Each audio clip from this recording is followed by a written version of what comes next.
स्वागत है हमारे YouTube चैनल पे। नमस्कार दोस्तों, अभी तक हम लोगों ने उपनिवेशवाद के बारे में पढ़ा।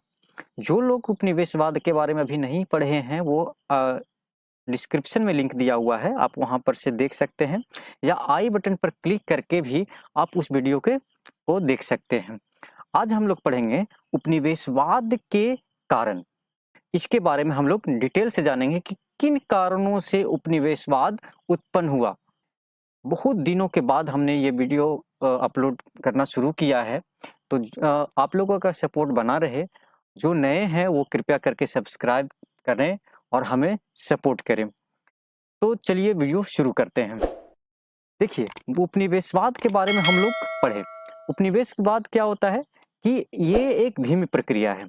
मतलब कि ये बहुत धीरे-धीरे होता है। ऐसा नहीं है कि एक बार हमला किए किसी देश पर और उसको हम अपने कब्जे में ले लिए। यानी कि इसमें सैनिक वगैरह वगैरह को एक ही बार में हमला करके अपने अंडर में नहीं लेते हैं।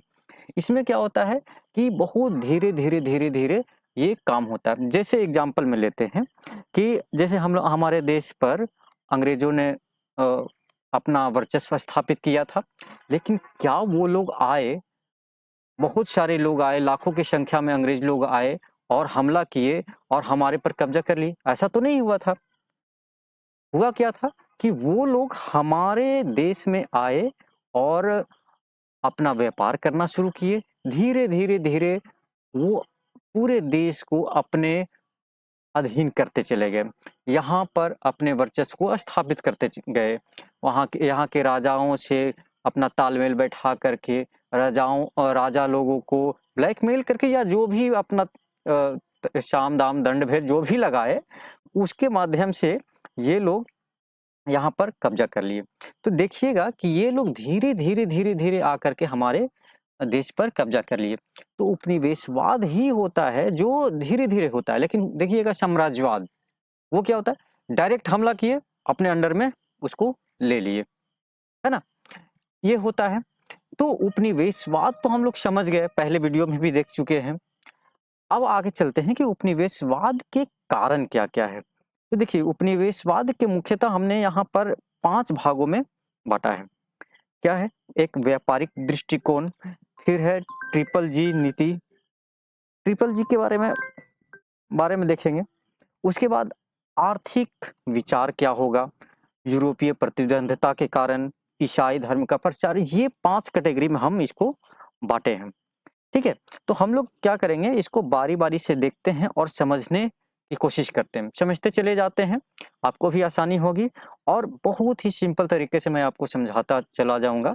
आप बस इसे ध्यान से देखिए, पूरा देखिए और एक-एक पॉइंट को हम लोग समझते चलेंगे। तो पहला है व्यापारिक दृष्टिकोण। देखिए, व्यापारिक व्यापारिक दृष्टिकोण क्या है? जब औद्योगिक क्रांति हुई थी, यानी कि उद्योग का लगना शुरू हुआ था, तो बहुत सारे ऐसे मशीनरी बने कि महीनों का काम घंटों में होना शुरू हो गया।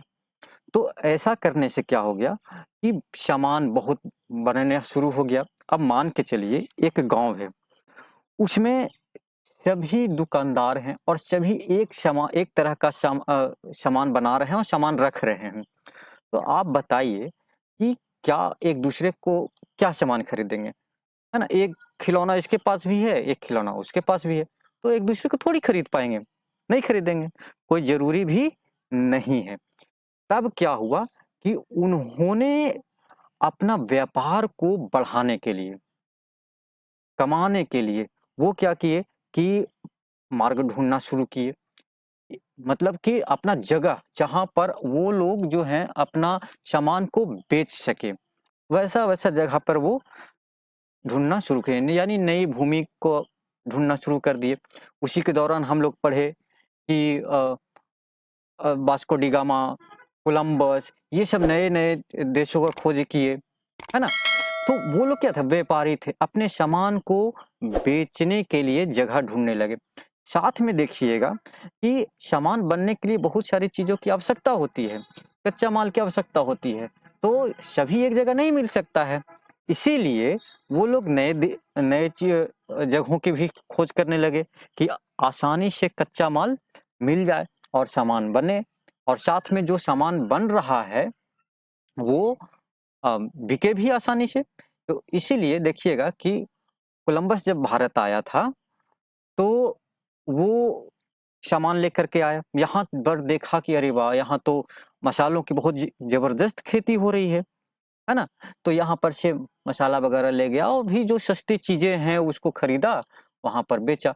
तो इस तरह से उन लोगों ने अच्छा मुनाफ़ा करना शुरू कर दिया, है ना? तो ये क्या हो गया कि एक अपने आप को बढ़ाने के लिए, अपने व्यापार को बढ़ाने के लिए वो लोग नए-नए जगहों की खोज करना शुरू कर दिए। इससे वो लोग का व्यापार भी बहुत अच्छी तरीक़ा से बढ़ा। अब बात ये होती है कि व्यापार बढ़ने से उपनिवेशवाद का क्या मतलब है? तो देखिए, एक ही देश ऐसा नहीं ना है कि फ्रांस है, इटली है, सिर्फ़ यही सामान बना रहे थे। अलग-अलग देश भी बना रहे थे और वो लोग भी चाहते थे कि मेरा सामान बिके या मुझे भी अच्छा-अच्छा सामान मिले। तो वो लोग भी तो चाहते थे कि हम भी वहाँ पर सामान बेचे जा कर के, जैसे भारत में आए।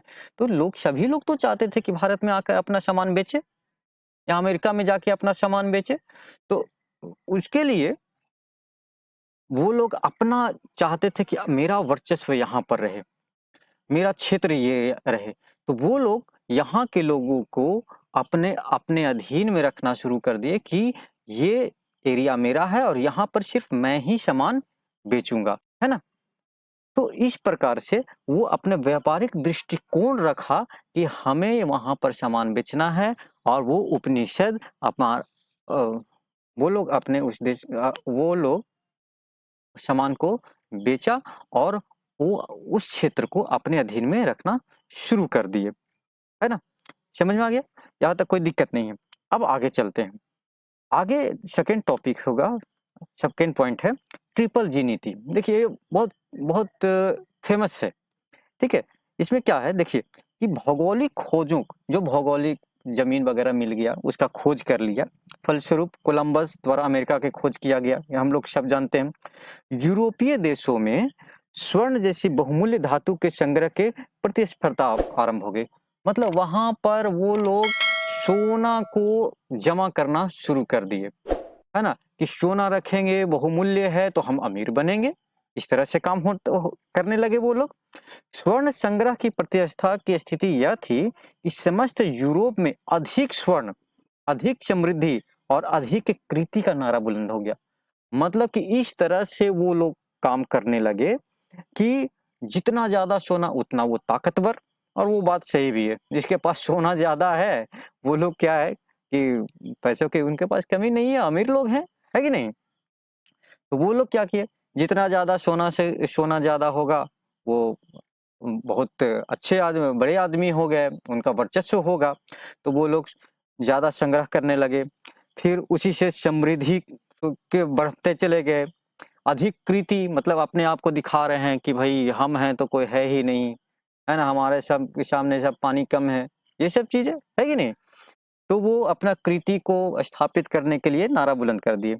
अब समस्त यूरोपीय राष्ट्रों का प्रमुख ध्यान सोना, कृति और ईश्वर, अपने धर्म पर स्थापित हो गया। यानी triple ji, gold, glory and God पर, भगवान पर। अपने आप को हम लोग आगे पढ़ेंगे, वो अपने धर्म के बारे में वो लोग भी अपने आप को बहुत प्रचार किए अपने आप को। उपनिवेशों की स्थापना से यूरोपीय देशों को सोना भी मिला, कृति भी मिली और धर्म का प्रचार भी हुआ। वो किसी देश को उपनिवेश देश बनाते थे, तो वहाँ पर वो लोग क्या करते थे कि अपने आप को दिखाते थे कि भाई हम बहुत बड़े आदमी हैं, है ना? मेरा गुणगान करो, अमीर हैं, और अपने आप को धर्म को बहुत महान समझते थे कि हमारा धर्म के सामने कोई भी धर्म टिक नहीं सकता है। ये हमारा सबसे बड़ा धर्म है, ठीक है? यहाँ तक कोई दिक्कत नहीं है। हमारे धर्म को तो वो लोग कुछ समझते ही नहीं थे। वो लोग तो हिंदू, मुस्लिम तो भाई हम लोग जानते ही हैं, बट बाँट करके चले गए। वो शुरू से उनका ही ये काम था। तो वो लोग अपने ईसाई धर्म को बहुत ही महानतम धर्म मानते थे और वो चाहते थे कि ज़्यादा से ज़्यादा ईसाई धर्म को लोग अपनाएं।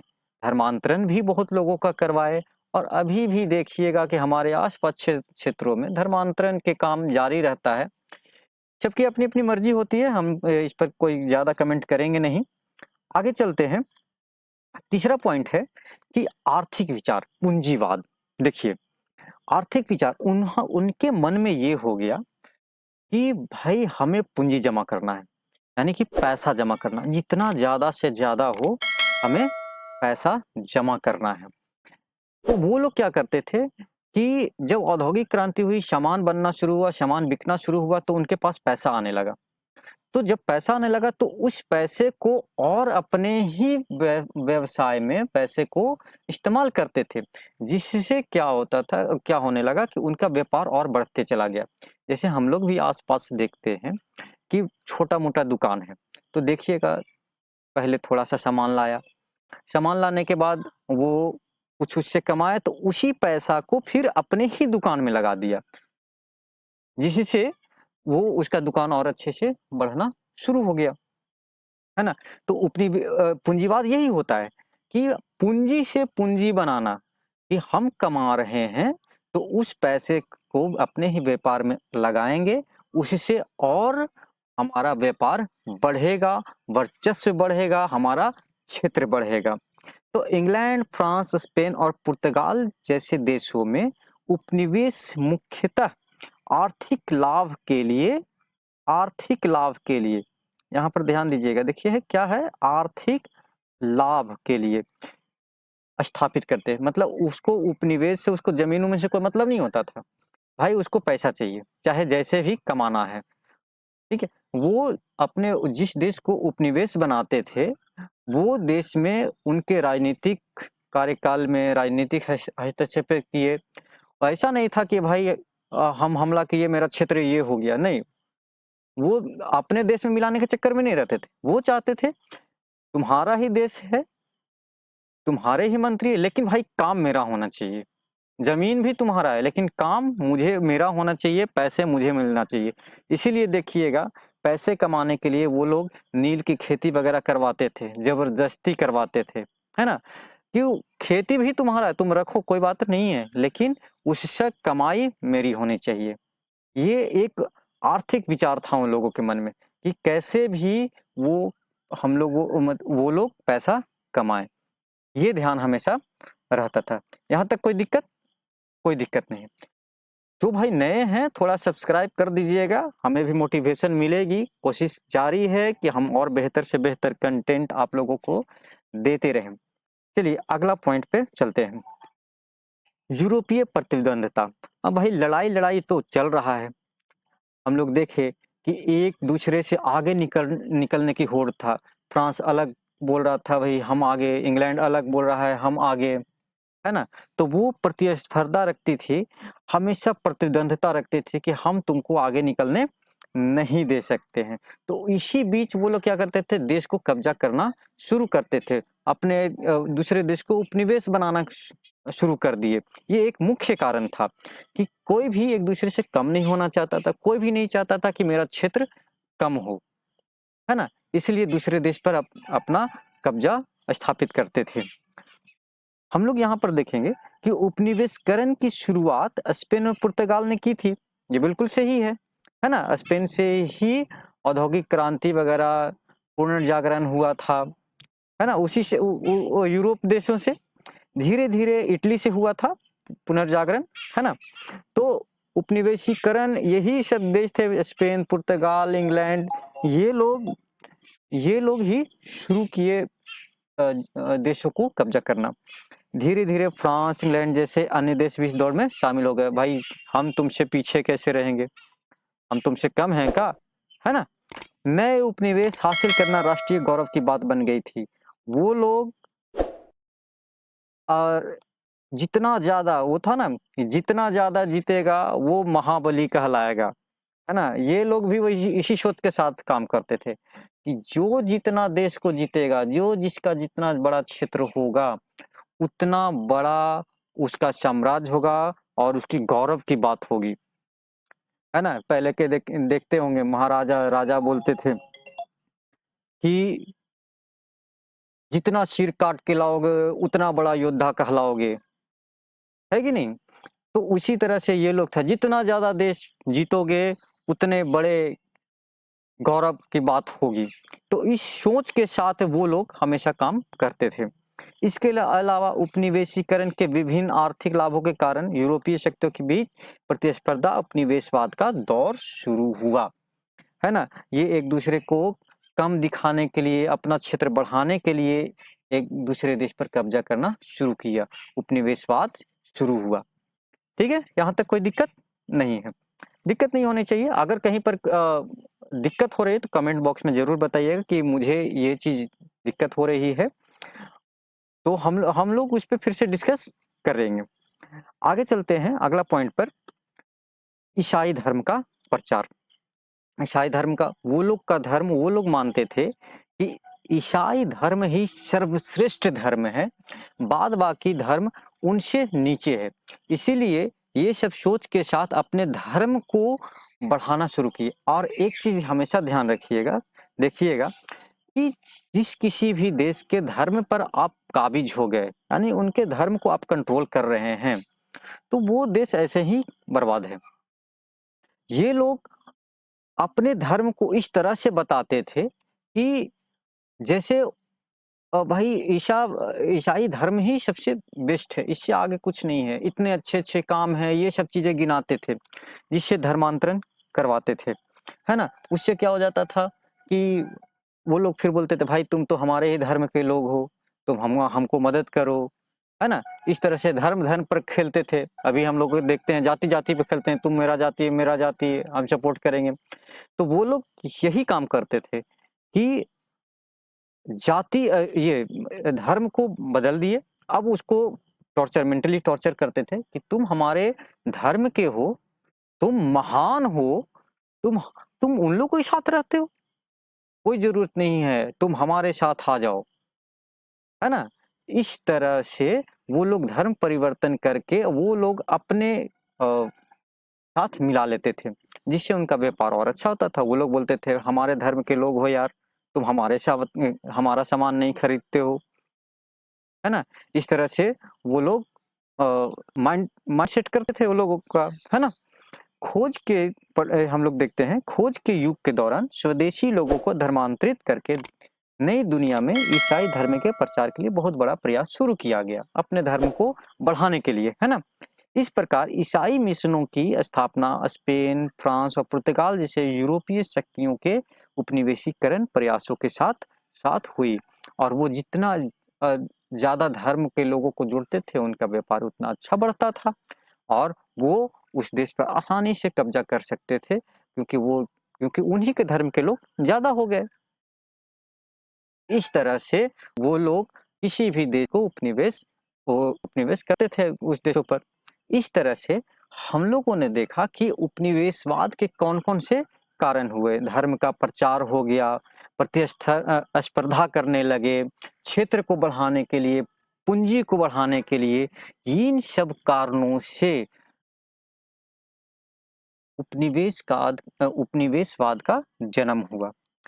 है ना? यहाँ तक कोई दिक्कत? कोई दिक्कत नहीं। अगर कहीं पर दिक्कत होगा तो कमेंट बॉक्स में ज़रूर बताइएगा। आगे की वीडियो में हम लोग देखेंगे कि उपनिवेशवाद के चरण कौन-कौन से थे, उपनिवेशवाद का अंत कैसे हुआ, ये सारे चीज़ें हम लोग कवर करेंगे। बहुत दिनों के बाद वीडियो डाल रहे हैं, कुछ व्यक्तिगत कारण थे, जिसके कारण हम वीडियो नहीं बना पा रहे थे। लेकिन अब ये चीज़ें कंटिन्यू चलेगी, हमारे चैनल के साथ जुड़े रहिए। जो नए हैं, वो सब्सक्राइब कर लें, बेल आइकन दबा लें, जिससे नए वीडियो जो भी अपलोड होगा, वो आपको मिलते रहेंगे। तब तक के लिए धन्यवाद। टेक केयर, बढ़िया से रहें। Thank you. Bye bye.